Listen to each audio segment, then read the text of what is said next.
بيت الخلافة قام يا خلاني،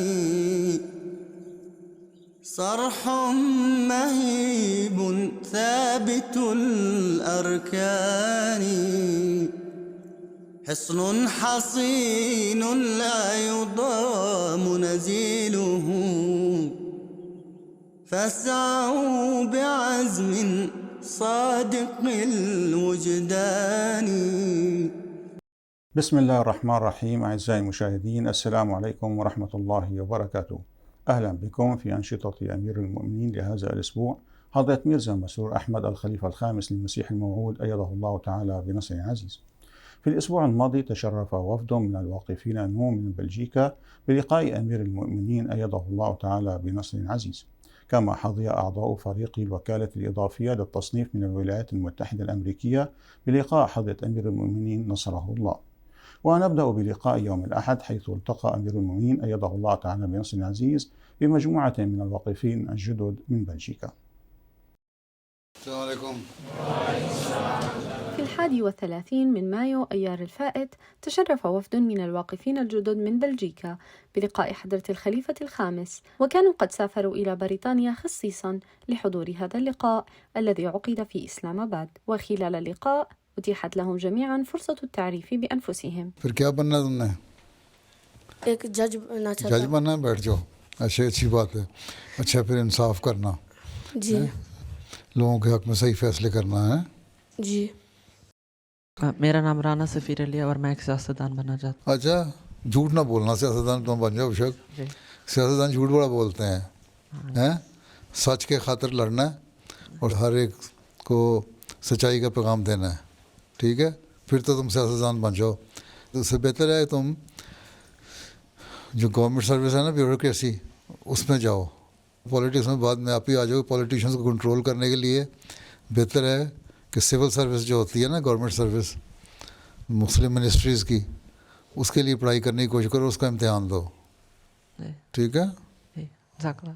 وخلال اللقاء تمكن الواقفون نوم من طرح أسئلة حول مجموعة من المواضيع الدينية والقضايا المعاصرة. کہ سائنٹسٹ بن کے جماعت کی کیسے خدمت کی جا سکتی ہے. سائنٹسٹ بنو، پھر اچھی کوئی ایسی چیز ایجاد کرو جس سے جماعت کو بھی فائدہ ہو، دنیا کو بھی فائدہ ہو. کوئی تم انسانیت کے لیے کام کرو گے نا سائنٹسٹ بن کے، تو اس سے پھر لوگوں کو پتہ لگے گا کہ تم احمدی ہو، اور جب احمدیت کا پتہ لگے گا تو اس سے تمہیں تبلیغ کا رستہ بھی کھلے گا. وہی تمہاری خدمت ہے جماعت کی. انسانیت کی خدمت کر لو، وہی جماعت کی خدمت ہے. ٹھیک ہے. سائنسدان کو انسانوں کا خدمت گزار ہونا چاہیے. ٹھیک ہے. ٹھیک ہے. میرا سوال یہ ہے کہ آج کل ADHD اور کنسنٹریشن کی پرابلمس بہت سے لوگوں میں ہوتی ہے. اس سلسلے میں آپ کی کیا نصیحت ہے؟ ذرا سا کوئی بچہ ہائپر ہو جائے نا تو سائیکائٹرسٹ کے پاس چلے جاؤ نا، تو وہ کہتے ہیں تم اسے ADHD ہو گیا یا آٹسٹک ہو گیا یا فلاں ہو گیا. اس طرح کی باتیں کرنے لگ جاتے ہیں سائیکائٹرسٹ. نارمل بچے ہوتے ہیں، ایکٹیو بھی ہوتے ہیں. اس لیے بچوں کو نارمل اسکولوں میں داخل کرانا چاہیے اور ان کو پڑھنے کا موقع دینا چاہیے ماں باپ کو، اور تمہیں فکر نہیں کرنی چاہیے. بعد میں جا کے کہتے ہیں بعض لوگ کہ ہمیں تو بچپن میں پتہ نہیں لگا، بڑے ہو گئے، بچے ہو گئے، بچے بھی بڑے ہو گئے، تب ڈاکٹر ہمیں کہتا ہے تم تو ADHD یا تمہیں فلاں چیز تھی. ڈاکٹروں نے اپنا صرف پیسے کمانے کا ذریعہ بنایا ہوا اور کچھ بھی نہیں ہوتا. ہاں، بہت کم مریض ہوتے ہیں جن کو ہوتا ہے، ان کا علاج کرانا چاہیے. تو ہائپر ہوتے ہیں، کوئی بات نہیں. پاکستان میں دوسرے غریب ملکوں میں تو پتہ بھی نہیں لگتا ہائپر ہو رہے ہیں بچے ہیں، اور پڑھ لکھ بھی جاتے ہیں، انجینئر بھی بن جاتے ہیں، ڈاکٹر بھی بن جاتے ہیں، سب کچھ ہوتا ہے. تو یہاں یوں ہی کہتے رہتے ہیں ADHD ماں باپ کو پریشان کرنے کے لیے. کوئی ایک آدھا ہوتا ہے مریض، 100 میں سے 10 مریض ہوتے ہوں گے، اور 90 کو ڈاکٹر یوں ہی کہہ دیتے ہیں کہ تم ADHD ہے. ٹھیک ہے، پریشان نہ ہو. اللہ تعالیٰ قرآن کریم میں فرماتا ہے کہ وہ شرک کے علاوہ تمام گناہ معاف کرتا ہے. میرا سوال یہ ہے کہ بہت بڑے گناہ جیسے کسی کا قتل وغیرہ کیوں معاف ہو سکتے ہیں جبکہ شرک معاف نہیں ہوتا؟ شرک اللہ تعالیٰ کہتا ہے کہ اگلے جہان جا کے نا میں پھر کیونکہ وہ میرے مقابلے پہ آئے تھے نا، تو قاتل جو ہے وہ بھی بعض دفعہ شرک کر رہا ہوتا ہے. وہ یہ کہتا ہے کہ میں کسی کو مار بھی سکتا ہوں، زندہ بھی رکھ سکتا ہوں. حضرت ابراہیم کے جو مقابلے میں بادشاہ آیا تھا اس نے بھی یہی کہا تھا. ٹھیک ہے. اس لیے اللہ تعالیٰ کہتا ہے تم کہتے ہو نا میں اللہ تعالیٰ کے مقابلے پہ آیا ہوا ہوں. اس لیے اللہ تعالیٰ کے مقابلے پہ کراؤ گے تو پھر ٹھیک ہے، تمہیں معاف نہیں کروں گا میں۔ باقی گناہ جو ہیں دوسرے، قتل بھی ہے، اگر انسان معافی مانگ لے تو اللہ تعالیٰ معاف کر دیتا ہے۔ ایک شخص تھا، اس نے 99 قتل کر دیے، پھر اس کو خیال آیا کہ میں معافی مانگوں اللہ تعالیٰ سے۔ وہ معافی مانگنے کے لیے ایک بزرگ کے پاس گیا، کس طرح معافی مانگوں؟ انہوں نے کہا کہ تم نے اتنے قتل کر دیے، تم معاف نہیں ہو سکتے۔ اس نے اس کو بھی قتل کر دیا کہ چلو 99 سے 100 پورے ہو گئے۔ اس کے بعد پھر اس نے کہا بخشش کا ذریعہ، ایک بزرگ سے پوچھا، اس نے کہا ہاں فلاں جگہ ایک بزرگ ہے، اس کے پاس جاؤ، وہ تمہیں بتا دے گا راستہ بخشش کا۔ تو وہ جا رہا تھا تو راستے میں وہ مر گیا خود بھی۔ جب مر گیا تو پھر دوزخ کے فرشتے جو جہنم میں لے جانے والے تھے وہ بھی آ گئے، اور جنہوں نے جنت میں لے جانا تھا وہ بھی آ گئے۔ انہوں نے آپس میں بحث شروع کر دی۔ جنت والا کہہ رہا تھا کیونکہ یہ نیکی کرنے کی طرف جا رہا تھا، اپنے گناہ معاف کرنے کی سوچ رکھتا تھا، اللہ تعالیٰ کا خوف اس کے دل میں پیدا ہوا، اس لیے میں اس کو جنت میں لے کے جاؤں گا۔ دوزخ والا کہتا ہے نہیں، اس نے 100 قتل کر دیے ہیں، اس کو میں دوزخ میں لے کے جاؤں گا۔ اگر فیصلہ ہوا کہ فاصلہ ناپا جائے، جب فاصلے ناپے لگے کہ جنت کی طرف زیادہ قریب ہے یا دوزخ کی طرف، تو اللہ تعالیٰ نے ایسے حکمت کی کہ جو فیصلہ اس نے طے کر لیا تھا نا اللہ کے معافی کی طرف آنے کا، وہ فاصلہ جو تھا وہ قریب تھا زیادہ معافی کا، تو فیصلہ ہوا کہ وہ جنت میں چلا جائے گا۔ تو اللہ تعالیٰ کہتا ہے اگر تم معافی مانگ رہے ہو قتل کرنے کے بعد تو میں تمہیں معاف کر دوں گا، لیکن شرک کرنے والا جو ہے وہ آخر وقت تک مشرک ہی رہتا ہے۔ لیکن اگر ایک ایسا شخص جو آخری وقت میں مشرک بھی ہو معافی مانگ لے تو اللہ تعالیٰ اس کو بھی معاف کر دیتا ہے۔ لیکن سزا اگر کسی کو دینی ہے تو اللہ تعالیٰ تھوڑی بہت سزا تو ہر ایک کو دیتا ہے۔ اگر کوئی معافی نہیں بھی مانگتا لیکن اس نے کوئی نیکیاں بھی اگر کی ہوئی ہیں تو پھر اللہ تعالیٰ ان نیکیوں کا اجر بھی دیتا ہے اور اس کے گناہوں کا وزن کم کر دیتا ہے۔ بہرحال قاتل اگر معافی نہیں مانگ رہا تو اللہ تعالیٰ اس کو بھی سزا دے گا، اگر وہ معافی مانگ رہا ہے تو اللہ تعالیٰ رحمان بھی ہے، اللہ تعالیٰ کی صفت رحمانیت بھی ہے نا، تو معاف کرنے والا بھی ہے۔ تو جو معاف کرنے والا بھی ہے، رحمانیت کی جذبہ بھی ہے، تو وہ اللہ تعالیٰ اس صفت کو استعمال کرتا ہے اور ان کو معاف کر دیتا ہے۔ اور جو بالکل قاتل ہے، ظلم کرنے والے ہیں، ان کو اللہ تعالیٰ معاف نہیں کرتا۔ ویسے تو ایک وقت میں ایسا آئے گا، آنسر نے فرمایا کہ یا اللہ تعالیٰ نے فرمایا کہ جہنم خالی ہو جائے گی، سارے لوگ ہی جنت میں چلے جائیں گے، ٹھیک ہے، سب سزائیں بھگت کے نا تھوڑی تھوڑی، جس طرح ہسپتال میں جاتے ہیں علاج کراتے ہیں نا، مریضوں کا علاج ہوتا ہے، جو ٹھیک ہوتا ہے تو ہسپتال سے فارغ ہو جاتا ہے، اس طرح ہی جنت میں چلے جائیں گے لوگ، جہنم سے فارغ ہو کے اپنے سزائیں بھگت کے، جیل کاٹ کے، ٹھیک۔ حضرت مسلم اور رضی اللہ تعالیٰ عنہ نے فرمایا کہ ایک وقت آئے گا جب دنیا ایک نئے نظام کو تلاش کرے گی، تو اس وقت جماعت احمدیہ دنیا کو نظام نو دے گی۔ آج کل دنیا کے حالات سے لگ رہا ہے کہ دنیا ایک عالمی جنگ کی طرف جا رہی ہے۔ پیارے حضور، میرا سوال ہے کہ کیا یہ ممکن ہے کہ اگر یہ جنگ ہوئی تو اس کے بعد نظام نو قائم ہو؟ یہ تو میں عرصے سے کہہ رہا ہوں جماعت کو کہ جب جنگ ہوگی اور دنیا میں ایک تباہی آئے گی، اس کے بعد لوگ پوچھیں گے، پتہ کریں گے، اس لیے اس سے پہلے تم لوگوں کو تعارف کرانا شروع کر دو کہ جماعت احمدیہ اور اسلام کی تعلیم کیا ہے، ٹھیک ہے، اور اسلام کی تعلیم سے ہی تم لوگوں کی دنیا میں بچت ہے اور دنیا میں اسی نظام سے فائدہ ہوگا۔ اس لیے تم لوگ اللہ تعالیٰ کی طرف آؤ۔ جب لوگ اللہ تعالیٰ کی طرف آئیں گے اور جماعت احمدیہ نظام پیش کرے گی، وہ ہوگا۔ میں نے ایک دو دفعہ تقریروں میں بھی یہی کہا ہوا ہے کہ آپ لوگوں نے سوشلزم بھی دیکھ لیا، کمیونزم بھی دیکھ لیا، کیپٹلزم بھی دیکھ لیا، لیکن ہر جگہ فساد ہی نظر آتا ہے۔ جو اسلام کا صحیح نظام ہے، اب اس کو بھی اختیار کر کے دیکھو تو تمہیں پتہ لگے کہ اسلام کا صحیح نظام ضمانت دیتا ہے غریبوں کی بہتری کا بھی، اور یتیموں کی بہتری کا بھی، اور بیواؤں کی بہتری کا بھی، اور دنیا کی معاشی حالت کا بھی۔ تو اگر تم لوگ ابھی سے لوگوں کو بتاتے رہو کہ اقتصادی نظام، اکنامک سسٹم جو ہے وہ کیا ہے اسلام کا، اور روحانی سسٹم جو ہے وہ کیا ہے اسلام کا، ان دونوں پہ چلو گے تو تمہاری بچت ہے، نہیں تو نہیں۔ وہ پھر جب لوگ بچ جائیں گے ان کو تبلیغ کر کے بتانا کہ اب اس نظام کی طرف آ جاؤ، یہ نظام دیکھ کے تم نے تباہی کر لی، اب آ جاؤ اس طرف۔ جزاکم اللہ خیر حضور۔ جب نماز کے دوران ہم سے کوئی غلطی ہو جائے تو دیکھا گیا ہے کہ سجدہ سہو یعنی 2 سجدے کرنے پڑتے ہیں، اس کے پیچھے کیا حکمت ہے؟ جزاکم اللہ۔ غلطی ہو جائے تو 2 سجدے کر کے معافی مانگ لیتے ہیں اللہ تعالیٰ سے کہ غلطی ہو گئی۔ ہر انسان سے غلطی ہو سکتی ہے نا، تمہیں غلطی ہو سکتی، تو غلطی کا مداوع یہ ہے کہ تم 2 سجدے کرو اور نماز میں جو غلطی ہو گئی ہے اللہ تعالیٰ سے کہو کہ ہمارے سے غلطی ہو گئی، ہمیں معاف کر دے، بس حکمت یہی ہے۔ غلطی ہونے کی کچھ نہ کچھ تو کرنا چاہیے نا، تمہارے سے کوئی غلطی ہو جائے تم ٹیچر کو کہتے ہیں نا غلطی ہو گئی سوری، ہاں تو 2 سجدے سوری ہے، جی ٹھیک ہے۔ ٹھیک ہے۔ احادیث میں آتا ہے کہ حضرت رسول کریم صلی اللہ علیہ وسلم عید الاضحیٰ کے دن قربانی سے پہلے کچھ نہیں کھاتے تھے۔ میرا سوال ہے کہ عید کے دن روزہ رکھنے کی اجازت نہیں ہے، تو رسول کریم صلی اللہ علیہ وسلم کے قربانی سے پہلے کچھ نہ کھانے سے کیا مراد ہے؟ روزہ کیا ہوتا ہے؟ روزہ تو یہ ہوتا ہے کہ صبح سحری وقت کھاؤ اور شام کو روزہ افطار کرو، 7 دن بھوکے رہو۔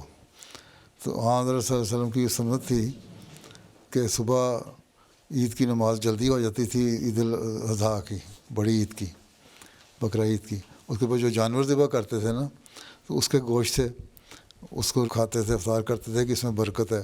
یہ قربانی جو اللہ تعالیٰ کے حضور پیش کر رہا ہوں، اس میں سے جو اتنا میرا جو فاقہ ہے، 1 رات کا، رات کو میں نے کھانا کھایا ہوا، اب میں جو توڑ رہا ہوں۔ پانی تو پی لیتے تھے، کھاتے نہیں تھے، پانی تو پیتے تھے نا، روزہ تو نہیں تھا نا۔ یہ کہاں آیا کہ پانی بھی نہیں پیتے تھے؟ پانی پیتے تھے، صرف کھانا نہیں کھاتے تھے، اس وقت غذا نہیں کھاتے تھے پکی ہوئی۔ اس میں یہ سنت تھی کہ جو میں قربانی کر رہا ہوں اسی میں سے کھاؤں تاکہ اس کی برکت جو ہے مجھے بھی حاصل ہو پہلے، یہ حکمت ہے، ٹھیک ہے۔ جزاک اللہ پیارے حضور۔ ہمیں سکھایا جاتا ہے کہ اچھی صحبت اختیار کرنی چاہیے۔ میرا سوال ہے کہ اچھی صحبت کی کیا پہچان ہے؟ اچھی صحبت یہ ہے کہ تمہارے دوست اچھے ہوں، جہاں تمہیں نیک باتوں کی تلقین کی جاتی ہے، تمہارے بزرگ تمہیں کہتے ہیں نمازیں پڑھو، نیک کام کرو، شرارتیں کم کرو، لوگوں سے مار دھاڑ نہ کرو، اچھے اخلاق دکھاؤ، ایسی نصیحت کرنے والے لوگ ایسے ہیں جو اچھی صحبت والے لوگ ہیں۔ دوسری اچھی صحبت یہ ہے کہ تمہارے جو دوست ہیں وہ کوئی نشہ کر رہا ہے، کوئی ویپنگ کر رہا ہے، یا کچھ غلط قسم کی فلمیں دیکھ رہا ہے، یا اسموکنگ کر رہا ہے، یا لڑائی مار دھاڑ کر رہا ہے، ایسا لڑکا، تو ان کی صحبت نہ کو اختیار کرو، ان کو دوست نہ بناؤ اپنے، ان سے بچ کے رہو۔ پھر یہ دیکھو ان میں ایمانداری بھی ہے، ان میں تمہارے سے خلوص بھی ہے۔ اگر تمہارے پاس پیسے زیادہ ہیں وہ تمہارے پیسے کے پیچھے چل کے یہ کہتے اچھا آؤ جاذب خان، آؤ ذرا آج ہمیں لینڈوز کھلا لو، اور جب تم لینڈوز کھلا لو گے بڑے خوش ہوں گے، بڑی تعریف کریں گے تم کو، ہاں بڑا اچھا دوست ہے میرا۔ اور جس دن تمہارے ابا تمہیں پیسے نہیں دیں گے یا تمہارے پاس جیب میں پیسے نہیں ہوں گے، تم کہہ دو گے آج نہیں میں کھلا سکتا، وہ کہیں گے تم بڑے کنجوس آدمی ہو، تم یہ ہو وہ، تمہیں برا بھلا کہتے ہیں، اس کا مطلب وہ اچھے دوست نہیں ہیں، اچھی صحبت نہیں ہے۔ تو اچھی صحبت والے اچھے دوست بناؤ، ایسے لوگ جو دنیا داری میں پڑے ہوئے ہیں، نشے میں پڑے ہوئے ہیں، غلط قسم کی فلمیں دیکھتے ہیں، غلط حرکتیں کرتے ہیں، لڑائیاں کرتے ہیں، غلط زبان استعمال کرتے ہیں، پڑھائی میں اچھے نہیں ہیں، وہ اچھے دوست نہیں ہو سکتے۔ اور جو اچھے ہیں ان ساری چیزوں میں وہ اچھے دوست ہیں۔ اسی طرح جو تمہارے بڑے ہیں وہ تمہیں اچھی باتوں کی نصیحت کرتے ہیں، وہ اچھی صحبت ہے، ٹھیک۔ جزاکم اللہ پیارے حضور۔ میں اللہ تعالیٰ کے فضل سے قرآن کریم حفظ کرنے کی کوشش کر رہا ہوں۔ اچھا ماشاء اللہ۔ آج کل پڑھائی کے بوجھ کی وجہ سے مجھے اس کوشش میں کچھ مشکل کا سامنا ہو رہا ہے۔ پیارے حضور سے رہنمائی کی درخواست ہے کہ میں اپنے باقی کاموں کے ساتھ ساتھ قرآن کریم کو حفظ کرنے میں کیسے کامیاب ہو سکتا ہوں؟ پڑھائی کے امتحان ہو رہے ہیں اگر، اور کچھ ان دنوں میں تم جو پچھلا حفظ کیا ہوا ہے نا اس کو دہراتے رہو، بجائے آگے حفظ کرنے کے نا، جو پچھلا ہے اسی کو دہراؤ، نمازوں میں اسی کی تلاوت کر لیا کرو، ٹھیک ہے۔ اور پڑھائی پہ توجہ دو اور امتحان کی طرف توجہ دو۔ آج کل زیادہ امتحان ختم ہو جائیں، پڑھائی ختم ہو جائے، آج کل امتحان ہو رہے ہوتے ہیں نا عام طور پہ لوگوں کے اس سیزن میں، جب ہو جائیں ختم تو پھر دوبارہ حفظ کرنا شروع کر دو۔ دونوں کام ساتھ ساتھ کرنے ہیں نا۔ جو مدرسۃ الحفظ میں لوگ جاتے ہیں بچے، وہ پھر پڑھائی نہیں کرتے، وہ 3 سال حفظ کرتے ہیں صرف۔ تم نے دونوں کام کر رہے ہیں، اس لیے ان دنوں میں تم پرانا جو یاد کیا اس کو دہراتے رہو، نمازوں میں یا ویسے چلتے پھرتے، باقی پڑھائی کی طرف توجہ دو۔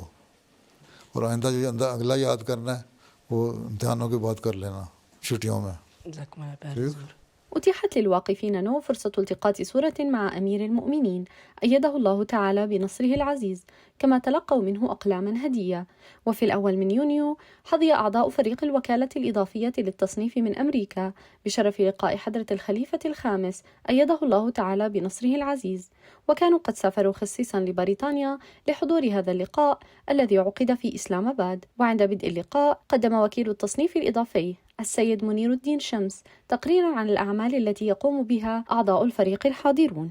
حضور 20 سال ہو گئے ہیں اس کمیٹی کو کام کرتے ہوئے، تو جو ہماری پچھلی ملاقات تھی حضور اقدس سے 2023 میں، اس وقت تک حضور 309 کتب جو تھیں وہ کمپلیٹ ان کا ترجمہ ہو چکا تھا.